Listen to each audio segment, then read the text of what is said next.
Most people are walking through life completely defenseless, and the predators around them know it. Right now, somewhere in your world, there is a person who smiles at you in the morning and quietly stabs you in the back before noon. They play the game dirty because they've learned something most people never will, that good people hesitate, good people second guess themselves, and good people lose. But here's what nobody is telling you. Being a good person has absolutely nothing to do with being weak. The moment someone decides to make you their target, you have a choice. You either become a student of their own game, or you become their next casualty. Today, we're not talking about revenge. We're not talking about becoming them. We're talking about something far more dangerous to your enemies. We're talking about control. 10 mental tricks forged in behavioral science and human psychology that will shift the power back to exactly where it belongs, with you. Most people, when attacked, when cornered, when someone plays dirty with them, do the one thing that costs them everything. They talk, they explain, they defend, they justify, they send the long message, they make the phone call, they pull someone aside and spend 45 minutes laying out their case like a lawyer who wasn't hired to win, but hired to lose slowly and publicly. And every single word they say, it's ammunition, handed over freely, gift-wrapped, with a bow on top. Here's what the most psychologically powerful people in the world understand that the average person never figures out. Silence is not the absence of power. Silence is the power. When someone comes at you dirty, when someone lies about you, manipulates the room, twists your words, or tries to corner you into a reaction, the instinct is to correct them immediately. The instinct is to set the record straight. That instinct is exactly what they are counting on. They have built the trap specifically for that instinct. The moment you open your mouth to defend yourself, you have already stepped inside it. Think about what silence actually does to a person who is used to getting a reaction. They throw the punch and hit nothing. No resistance, no impact. No confirmation that they landed anything at all. A dirty player feeds on your response. They monitor your tone. They study your face. They listen for the tremor in your voice that tells them they got to you.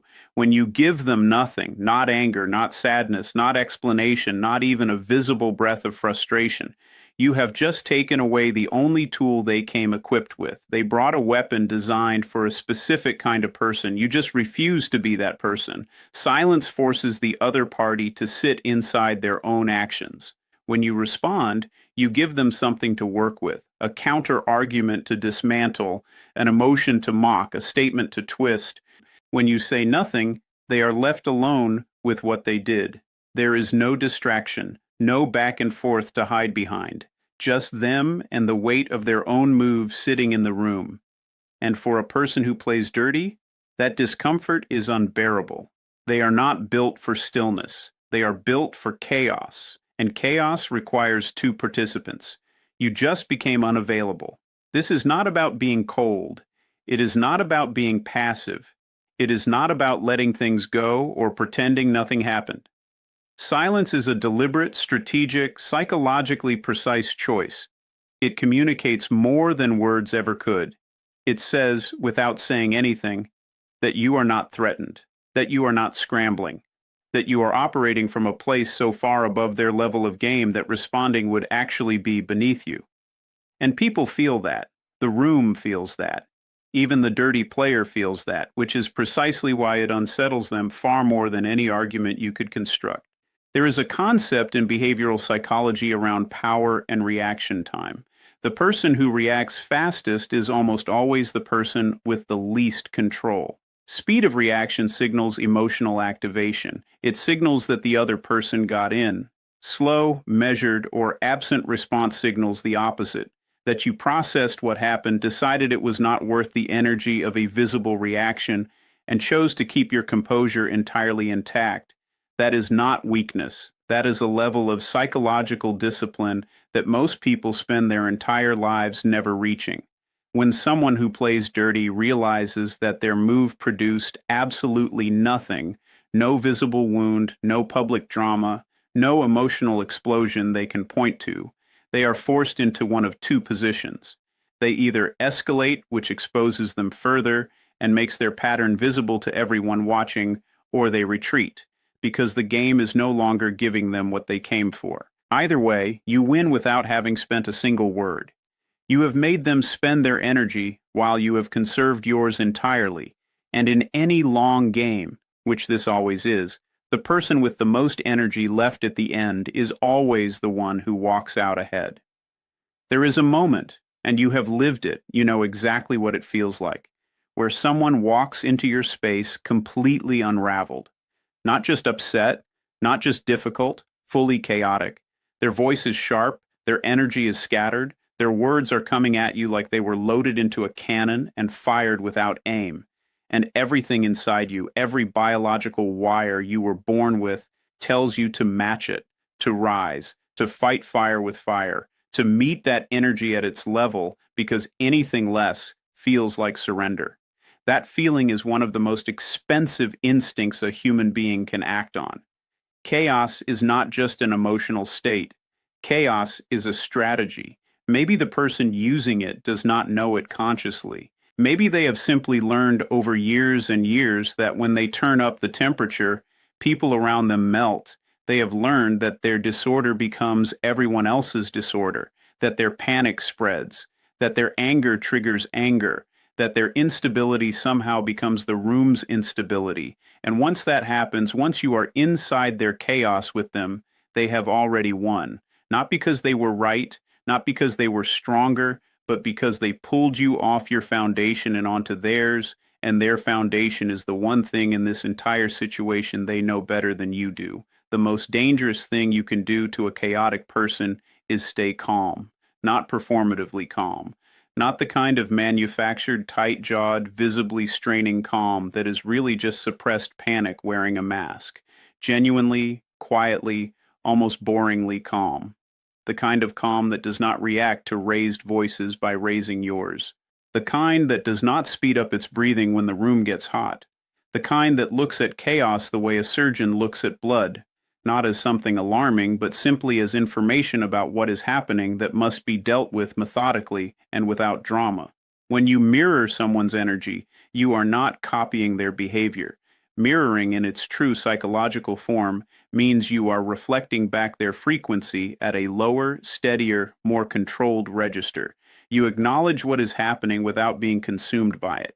You respond at the pace you choose, not the pace they are trying to impose on you. You speak at the volume that serves the conversation, not the volume that serves their need for escalation.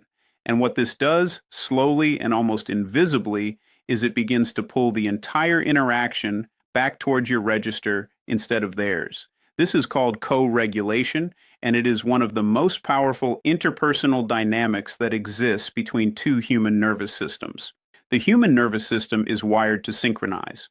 When two people are in close proximity, in a conversation, in a conflict, one nervous system will eventually begin to follow the other. The question is always, whose leads? A person who has trained themselves to remain grounded under pressure, who has practiced sitting inside discomfort without letting it detonate them, will almost always become the regulating force in that interaction. Their steadiness becomes a kind of gravitational pull. The chaotic person, even without realizing it, begins to slow down. Their voice drops slightly. Their sentences become less fragmented.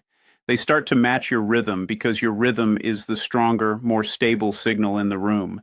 This is why losing your composure against a dirty player is never just an emotional loss. It is a tactical loss. The second you meet their chaos with your own, you have handed them the one thing they were trying to extract. Proof that they have power over your internal state. That is the real objective of someone who weaponizes chaos. They are not trying to win an argument. Arguments can be lost and recovered from. They are trying to destabilize you. They are trying to make you perform your own undoing in front of anyone who is watching. Understanding this reframes the entire situation. Their chaos is not something you need to solve or match or overpower. It is simply a test of your ability to remain anchored to yourself when everything around you is designed to pull you loose. The person who can stay in their own energy, who can move slowly through a fast situation, who can lower their voice when someone else raises theirs, that person controls the entire interaction from beginning to end without ever once needing to fight for that control. There is something that happens to a person the moment they believe they are being observed. Something shifts. The calculation changes. The boldness that was so easy to access in private, in the dark, in the spaces where they believed no one was paying attention, it starts to compress. It pulls back. Because dirty players, without exception, are creatures of low visibility. They do not operate in the open. They do not make their moves in broad daylight where everything can be documented, witnessed, and remembered. They survive and thrive specifically in the gaps, the conversations that were never recorded, the moments no one else saw, the version of events that only exists in their retelling because no one else was there to contradict it. This is the architecture of how people who play dirty actually function. They are not brave. Bravery implies a willingness to be seen, to be held accountable, to stand behind what you did without needing shadows to hide inside. A dirty player is fundamentally a coward operating inside a very specific set of conditions that make their behavior feel safe to them. Remove those conditions. Specifically, remove the sense that no one is watching. And the entire structure of how they operate begins to destabilize. You do not need to expose them publicly to do this. You do not need to make announcements or wage campaigns. You simply need to make them feel, in whatever way is available to you, that someone is always paying attention. This is grounded in one of the most replicated findings in social psychology. The mere perception of being watched changes human behavior at a fundamental level. Studies on what researchers call the observer effect in social contexts have shown repeatedly that people behave more carefully, more honestly, and with greater restraint when they believe eyes are on them, even when those eyes are not real, even when the observation is implied rather than confirmed. A dirty player's confidence is built on the assumption that they are invisible. The moment that assumption is threatened, even slightly, even without proof, the confidence begins to erode. What this looks like in practice is quieter and more precise than most people imagine.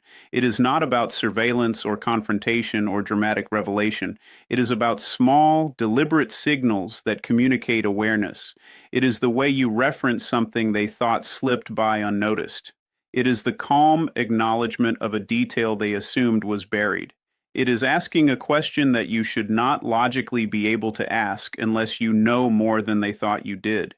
It is the look that lasts a second too long, the response that is slightly too specific, the moment where they realize that the gap they thought they were operating inside may not have been a gap at all, and that recalculation, that sudden internal audit of every move they have made, is one of the most psychologically disruptive experiences you can create for someone who has been playing dirty. The reason this works at such a deep level is because a dirty player is always running a background calculation about risk. Every move they make is preceded by an unconscious assessment of exposure. How much can be traced back? How much can be denied? How much plausible deniability exists if things go sideways? That calculation depends entirely on the belief that their exposure is low. When you introduce doubt into that calculation, when you make it even slightly unclear how much you actually know, the math changes. And when the math changes, the behavior changes with it. They slow down. They second guess. They become cautious in exactly the moments they used to be most aggressive, because aggression requires confidence, and confidence requires the certainty of invisibility they no longer fully have. There is also a longer psychological consequence to this that compounds over time. A person who begins to feel watched, who begins to suspect that their moves are not as invisible as they believed, starts to experience something that functions almost like paranoia. Not in a clinical sense, but in the practical sense that their mental energy begins to redirect. Instead of focusing outward on how to continue their game, they begin focusing inward on what is already known, who knows it, what can be proven, and how to manage the narrative they previously did not need to manage at all. That internal redirect is cognitively expensive. It consumes attention, energy, and strategic bandwidth that they use to spend entirely on targeting you. You have not confronted them. You have not accused them. You have simply made the environment feel less safe, and in doing so, you have moved the battlefield from outside them to inside them, which is precisely where you want it. There is an economy running beneath every conflict you have ever been in, and most people never see it. It is not an economy of words or actions or even outcomes. It is an economy of emotional response, of reaction, of the visible, measurable, undeniable proof that what someone did to you actually landed. And in this economy, your reaction is the currency. It is what gets spent, collected, traded, and hoarded. It is what the entire operation is built around extracting from you. And the moment you understand that, truly understand it at the level where it changes how you move, you stop being a target and start being a problem that cannot be solved. A person who plays dirty is not, at their core, trying to win an argument or correct a situation or even destroy you in any final sense. What they are trying to do, beneath all the tactics and manipulation and performance, is feel powerful. And the way they feel powerful is by producing a reaction in you that confirms their power exists. Your anger confirms it. Your tears confirm it. Your visible frustration, your public defense of yourself, your desperate attempts to set the record straight, every single one of these responses is a deposit into their account. Every time you react, you are telling them the investment was worth it. You are telling them the move worked. You are giving them the one thing that makes all of it feel justified and worth repeating. This is why the most psychologically sophisticated response to a dirty player is also the one that feels the most counterintuitive. Every instinct you have says react, fight back, defend yourself, show them you are not afraid, show the room you are not broken, but showing anything is the problem. The moment you show, you have confirmed. And confirmation is the entire point of their operation. They are not throwing rocks because they enjoy the physical act of throwing. They are throwing rocks to see if you flinch, stop flinching, and the rocks eventually stop coming. Not because they became better people, but because the behavior stopped producing the return it was designed to produce. Behavioral psychology has a term for this: extinction. When a behavior stops being reinforced, it extinguishes. It does not always happen immediately. In fact, in the early stages of withholding reaction, you will often see the behavior intensify before it fades. This is called an extinction burst, and it is the most critical moment to understand. When a dirty player suddenly gets no reaction from you, their first move is not to stop. Their first move is to escalate, to push harder, to try a bigger move, a more public move, a more aggressive move, because somewhere in their wiring they believe that if they can just find the right lever, the reaction will come. If you hold through that escalation, if you remain completely unreadable and unmoved through the most intense version of their behavior, the system collapses. There is no lever, there is no return, there is nothing here to collect, and they will feel that absence with a clarity that no confrontation could ever produce. What starving someone of reaction requires is not indifference. It is not emotional numbness or the absence of feeling. You will feel things. You will feel the anger and the frustration and the very human desire to make them understand what they did.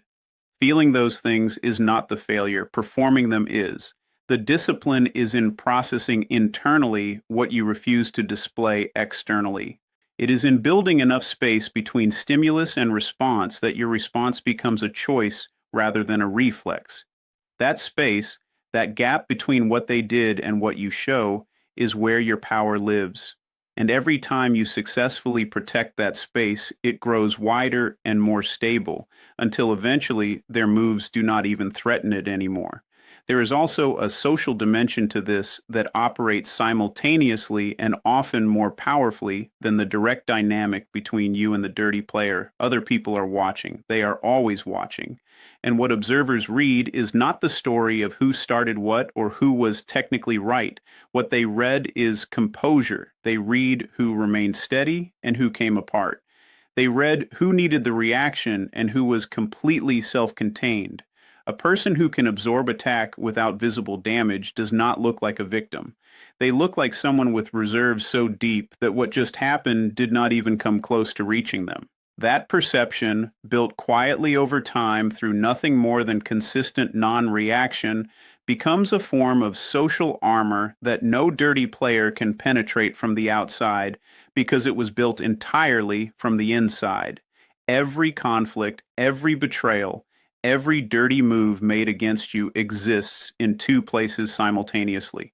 It exists in reality, in what actually happened, in the facts, in the sequence of events as they truly unfolded, and it exists in the story, in the version that gets told, retold, shaped, and repeated until it becomes the thing people believe regardless of what actually occurred. Most people invest everything into the first place. They protect the facts, they gather the evidence, they build the airtight case, and while they are doing all of that, someone else is already busy constructing the story. And by the time the person with the facts arrives to present them, the story has already settled into people's minds like concrete that has had time to cure. This is the most underestimated battlefield in any conflict involving a dirty player. They almost always move on narrative before they move on anything else because they understand something instinctively that their targets rarely figure out in time. Perception does not wait for truth. Perception forms fast, often in the first few moments after information arrives, and once it forms, it does not update easily. The human brain is not a scale that weighs evidence objectively. It is a pattern recognition machine that latches onto the first coherent story it receives and then filters everything that comes after through that lens. First narrative in wins. Not because it is more accurate, because it arrived first and filled the space before anything else could. Reframing the narrative does not mean lying. It does not mean spinning or manipulating or doing to them what they are doing to you. It means understanding that the story of what is happening needs to be shaped by you, from your position, with your framing, before the alternative version has time to calcify. It means deciding how this situation is going to be understood and then communicating that understanding deliberately, clearly, and early. Not defensively, because defense implies you are responding to someone else's frame that has already taken hold, proactively, before the other version exists in the room at a level that requires dismantling. The language you use when you frame a narrative carries an enormous amount of weight. Dirty players almost always frame themselves as responding to your behavior, to a situation you created, to something you did first. They position themselves inside a reactive story because reactive stories generate sympathy. Nobody roots against someone who is simply defending themselves. When you reframe, you shift the sequence. You establish context. You make visible the pattern that their single incident framing deliberately obscures. Because a dirty player never wants the pattern seen. They want each move evaluated in isolation, where it can be explained away. Your job is to make the pattern the story, because patterns cannot be explained away, and they are almost impossible to unsee once they have been clearly named. There is also a timing element to this that most people get wrong. They wait until they feel ready, until they have processed everything emotionally, until they feel they can speak about it calmly and completely. That waiting, however understandable, is strategically catastrophic. Every hour the other version of events exists unchallenged is an hour it spends consolidating inside the minds of the people whose perception matters. You do not need to have everything figured out to establish your frame early. You need enough to plant the right questions in people's minds because questions disrupt the settling process. A narrative that people are questioning is a narrative that has not yet hardened, and a narrative that has not yet hardened can still be shaped. Whoever speaks the truth of a situation in the most compelling, human, and early delivered way controls how that situation is understood, remembered, and ultimately judged by everyone who was not there to witness it themselves. There is a particular kind of pride that destroys people in conflict. It is the pride that cannot tolerate the idea of not responding immediately, not matching every move, not making sure the other person feels every ounce of what they delivered. It is the pride that mistakes speed for strength and aggression for power. And dirty players understand this pride better than the people who carry it because they use it as a handle. They grab it and they pull, and the person on the other end, the one who cannot stand the thought of appearing weak, of letting something slide, of not having the last word, walk straight into every trap that was laid specifically for that character trait.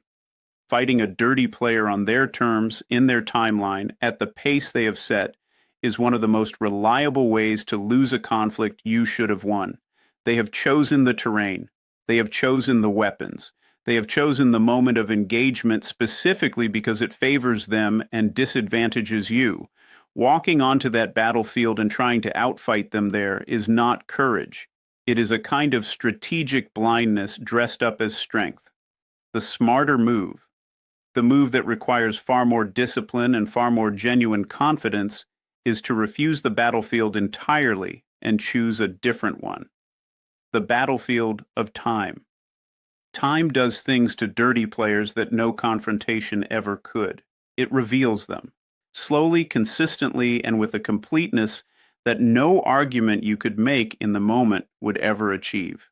A person who operates through manipulation, deception, and calculated cruelty cannot sustain that operation indefinitely without it becoming visible. The patterns emerge, the contradictions surface. The people who were initially charmed begin to accumulate enough experience to recognize what they are dealing with. This process cannot be rushed.